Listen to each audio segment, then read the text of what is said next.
Sometimes we have to look at the blessings and even the bad things. So, as a VA resident, uh, we are, I know about the Virginia weather. It can be 50 degrees, raining, then hailstorm, and then back to 70 degrees all in 4 hours.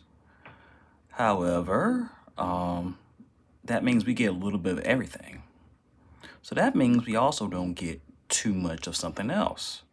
So we don't get too much rain. We don't get too much of forest fires. We don't get too much earthquakes. We don't get too much snow. We just get a little bit of everything. So sometimes you gotta thank God for moderation.